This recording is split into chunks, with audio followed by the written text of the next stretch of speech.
Years నుంచి మీరు ఈవోగా work చేస్తున్నారు అండ్ ఇక్కడ గోల్కొండ బోనాలు అనగానే అందరి కళ్ళు మొత్తం గోల్కొండ మీదనే, అసలు అమ్మవారి మీదనే ఉంటాయి కదా.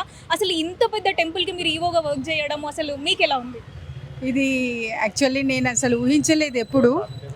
మాకు అమ్మవారు ఇచ్చిన ఇది ఒక ఆపర్చునిటీ ఇక్కడ వర్క్ చేయడం అనేది. మేము ఏదో కామన్గా ఏదో వర్క్ చేస్తున్నామని కాకుండా మేము ఒక భక్తితోటి అమ్మ మాకు ఇచ్చింది అవకాశం అని భావించే మేము ఇక్కడ వర్క్ చేస్తున్నాము. నేను లాస్ట్ ఇయర్ వచ్చాను ఇక్కడికి, ఇది సెకండ్ ఇయర్ నేను ఇక్కడ చేయడము. ఆమె అన్నీ మాతో చేయించుకుంటారు, తనకేం కావాలి ఏంటి అనేది. ఇది గోల్కొండ బోనాలు పుట్టిన ప్రదేశం ఇది. గోల్కొండ బోనాల నుంచే ఇక్కడ స్టార్ట్ అవుతుంది.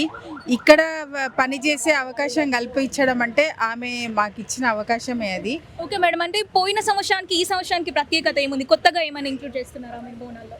కొత్తగా అంటే ఇది అమ్మవారు కొండపైన ఉన్నారు. మాకు భక్తులు ఇక్కడ కింది నుంచి పైకి 350 మెట్లు ఎక్కి పైకి రావడమే మాకు గొప్ప విశేషంగా ఉంటుంది. అందుకే టెంపుల్లో ఎట్లాంటి టికెట్స్ అట్లాంటివి ఏమీ లేవు.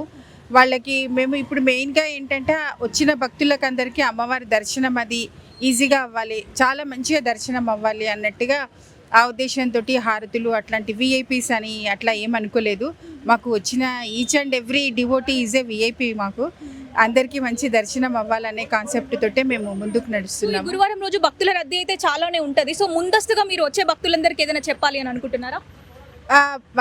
భక్తులంటే మామూలుగా గురువారాలు ఆదివారాలు చాలా క్రౌడ్ ఎక్కువ ఉంటుంది. సో మీరు అమ్మవారిది ప్రత్యేక రోజు మంగళవారం కూడా ఉంది, మంగళవారం రావచ్చు. శుక్రవారం జరగబోయేది ఈ గురువారం రోజే అన్నట్టుగా.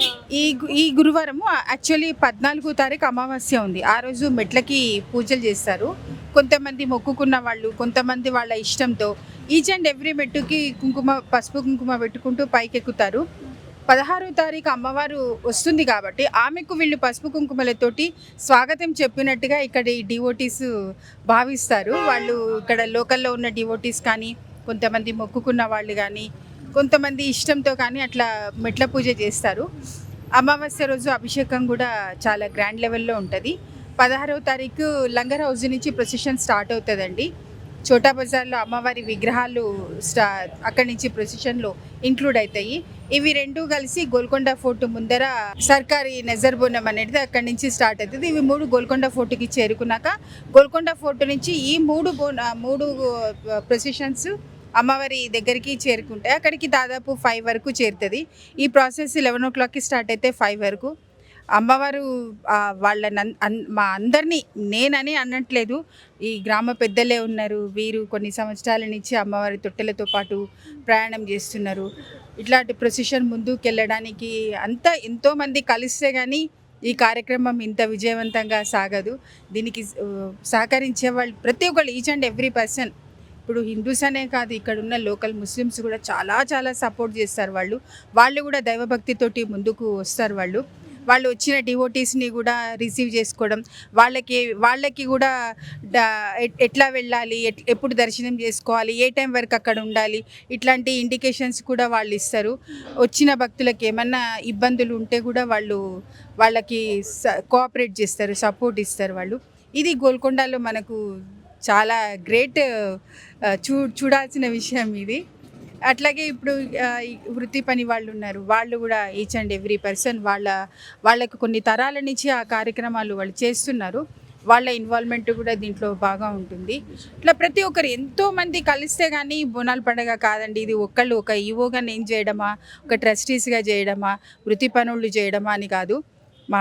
వాళ్ళు కానీ డిపార్ట్మెంట్ పర్సన్స్ కానీ, పోలీసు R&B వర్క్స్ R&B వాళ్ళు కానీ, GHMC వాళ్ళు కానీ, మెడికల్ అండ్ హెల్త్ వాళ్ళు, అట్లా ప్రతి ఒక్కళ్ళు కలిస్తేనే బోనాల పండుగ. అంటే ఈసారి మరి బోనాలకి గవర్నమెంట్ మీకు ఏ విధంగా సహకరించింది? గవర్నమెంట్ వాళ్ళు ఆల్రెడీ మర్రిచెన్నారెడ్డి ఇన్స్టిట్యూషన్లో కోఆర్డినేషన్ మీటింగ్ పెట్టి ఆల్ డిపార్ట్మెంట్స్, లైన్ డిపార్ట్మెంట్స్ తోటి కూడా కోఆర్డినేట్ చేసి లాస్ట్ టైము ఎక్కడెక్కడ ఇబ్బందులు ఉన్నాయి అవన్నీ ఈసారి రెక్టిఫై చేయడానికి వాళ్ళు కూడా తీసుకున్నారు, సూచనలు ఇచ్చారు. మళ్ళీ మన గోల్కొండ కోటల్లో కూడా ఒకసారి లైన్ డిపార్ట్మెంట్స్ తోటి మీటింగ్ అయింది. ఇంకొకసారి మినిస్టర్ గారు కూడా, మా దేవాదాయ శాఖ మినిస్టర్ గారు, మాకు ఎండోమెన్స్ కమిషనర్ గారు, వాళ్ళందరూ వచ్చేసి డిపార్ట్మెంట్స్కి అందరికీ. తర్వాత ఇక్కడ మైత్రి కమిటీ అండ్ పీస్ కమిటీ సభ్యులు ఉన్నారు. వాళ్ళు కూడా ఇక్కడ ఈ బోనాలు గ్రాండ్గా సెలబ్రేట్ అవ్వడానికి మంచి సూచనలు అవి ఇస్తారు. వాళ్ళు కూడా ఏమైనా ఇబ్బందులు ఉంటే ప్రభుత్వం దృష్టికి తీసుకొచ్చి బోనాలు ఉత్సవాలు ప్రశాంతంగా జరగడానికి వాళ్ళ వంతు సహకారాన్ని కూడా అందిస్తుంటారండి వాళ్ళు. ఇట్లా అంతా కలిస్తేనే మా బోనాలు. భక్తులకి ఒకటే, మీరు నిదానంగా ఉండండి. వచ్చిన వాళ్ళని పెద్దవాళ్ళు ఉంటారు, ముసలి వాళ్ళు ఉంటారు, లేడీస్ ఉంటారు, చిన్నపిల్లలు ఎత్తుకొని వచ్చిన వాళ్ళు ఉంటారు, అట్లా బోనం ఎత్తుకున్న వాళ్ళు ఉంటారు. వాళ్ళందరికీ మీ వంతు ఏమైనా సహాయం చేయగలిగితే, చిన్న సపోర్ట్ ఏమైనా ఇవ్వగలిగితే అట్లా ఇవ్వండి. ఎక్కువ ఎవరు ఇబ్బంది పడద్దు, మనం ఎవరిని ఇబ్బంది పెట్టద్దు, మనకు ఎవరి నుంచి ఇబ్బందులు కాకుండా చూసుకుంటే చాలా బాగుంటుంది. ఇప్పుడు కొంతమంది యంగ్స్టర్స్ ఉంటారు, వాళ్ళు ఒకళ్ళకి సహాయం చేసే పరిస్థితుల్లో ఉంటారు. కాబట్టి వాళ్ళ నుంచి నేను రిక్వెస్ట్ చేస్తున్నా, పక్కనున్న వాళ్ళని కానీ, ఆడవాళ్ళని కానీ, బోనం ఎత్తుకున్న వాళ్ళని కానీ వాళ్ళ వంతు సహాయము అందించాలని నేను రిక్వెస్ట్ చేస్తున్నానండి. Thank you madam.